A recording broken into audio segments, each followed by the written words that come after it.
Selamat berjumpa kembali dengan saya Mbah Hardi dalam segmen Nasihat bagi Anak Cucu.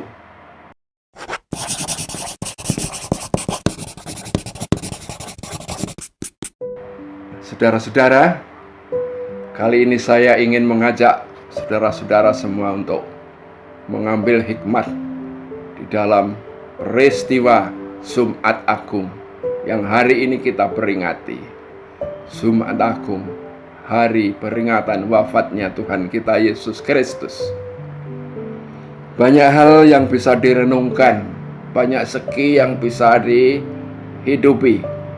Ya, kalau ada peristiwa kematian, biasanya orang mengingat jasa-jasa orang itu, hidupnya orang itu, dimunculkan yang baik-baik.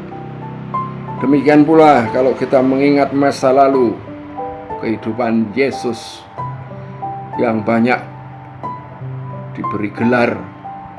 Ada gelar guru atau rabi, ya, karena memang mengajar di sinagoga, di Bait Allah juga. Yesus sebagai tabib yang menyembuhkan, karena memang banyak yang disembuhkan, berbagai penyakit. Tidak hanya menyembuhkan, bahkan menghidupkan yang mati, mengusir setan. Gelar-gelar yang muncul kemudian tentu ada alasan. Setelah peristiwa kematian, Yesus diberi gelar Sang Imam Agung, juga diberi gelar Tuhan, diberikan gelar Kristus, gelar Hakim yang akan datang, penghakiman terakhir. Saya akan menyoroti atau merefleksikan Yesus sebagai Sang Imam Agung. Sang Imam Agung kita yang telah tergantung, telah wafat, telah mati dengan tragis, dengan mengenaskan, dengan begitu menyayat hati. Kisah sengsara itu bisa kita ikuti di dalam bacaan-bacaan liturgi hari ini, Jumat Agung. Saudara-saudara, sebagai seorang beriman, saya hanya mau mengungkapkan apa yang saya alami, saya hayati, dan saya mengerti sejauh pemahaman saya. Kalau Yesus disebut Sang Imam Agung, apakah Yesus pernah jadi imam? Bukankah pada waktu itu imam-imam banyak, imam-imam Yahudi banyak sekali dari suku Levi, dan salah satu ada pimpinannya. Nah, bisa kita dengar imam-imam. Dan pekerjaan imam itu apa? Pekerjaan imam itu memimpin peribadatan, menerima persembahan dari umat yang berwujud hasil bumi, hasil kerja waktu itu, ya, kambing domba, lembu sapi, untuk dipotong, disembelih, dibakar, dikorbankan sebagai korban keselamatan zaman itu. Kalau orang cinta kepada Tuhan, kepada Yahweh Allah, buktinya orang mau datang ke Bait Allah, memberikan persembahan dan dikorbankan. Yang bertugas mengorbankan sang imam-imam tadi.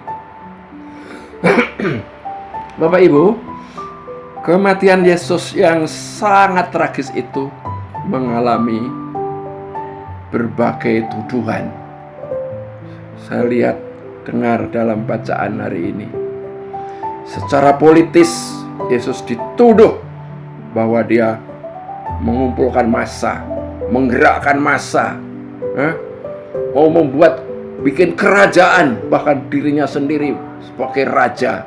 Nah, ini tentu saja sangat mengacaukan pimpinan-pimpinan negara waktu itu, ya.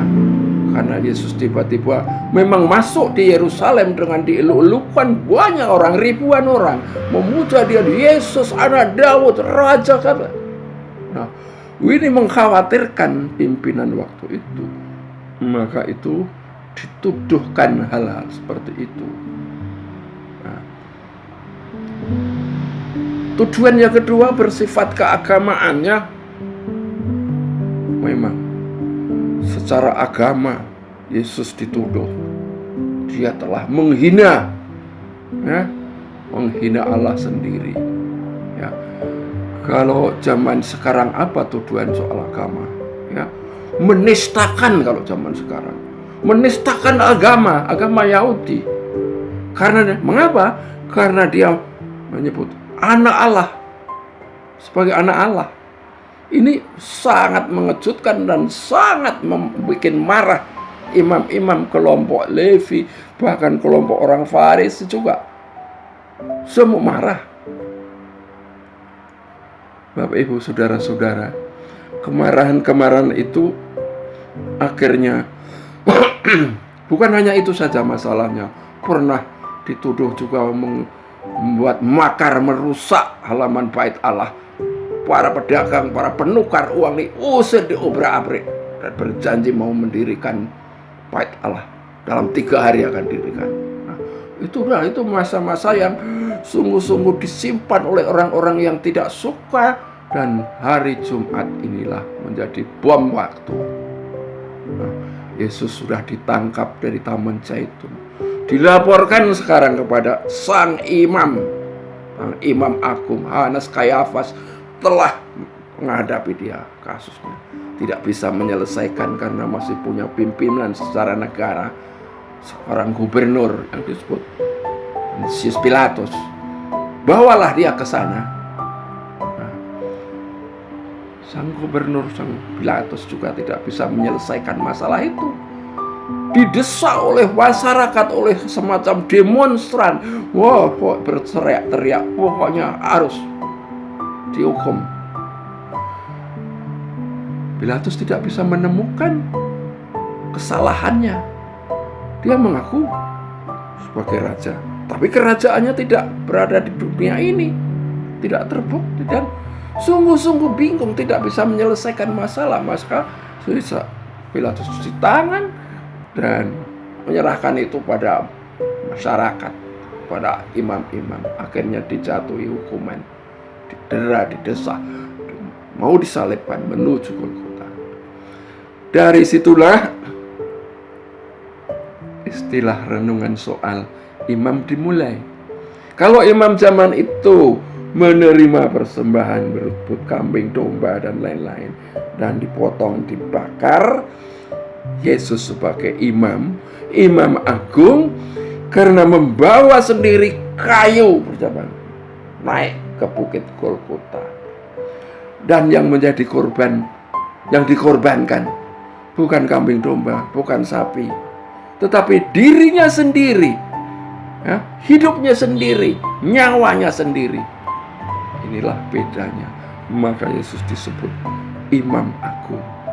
Maka Yesus juga disebut anak domba yang dikorbankan, anak domba dari Allah, ya, yang menghapus dosa dunia. Kalau zaman itu kurban domba bisa menghapus salah, menghapus dosa umat Israel, zaman Yesus bagi yang percaya, kurban Yesus menghapus dosa kita manusia. Nah, kalau dosa dihapus, orang disamakan lagi kesetaraannya dengan kesucian. Pantas mewarisi hidup kekal, hidup di surga. Inilah berita keselamatan yang perlu kita syukuri. Kalau secara kemanusiaan, Yesus memang sengsara, sangat nista. Kematiannya sungguh-sungguh kematian yang nista, ya, tidak berharga. Tetapi secara iman, menurut saya ini, ya, dan menurut ajaran gereja, Yesus satu-satunya imam agung yang menjadi kurban sekali untuk selamat, untuk selamanya, menjadi tebusan. Orang berdosa ditebus tidak dengan uang lagi.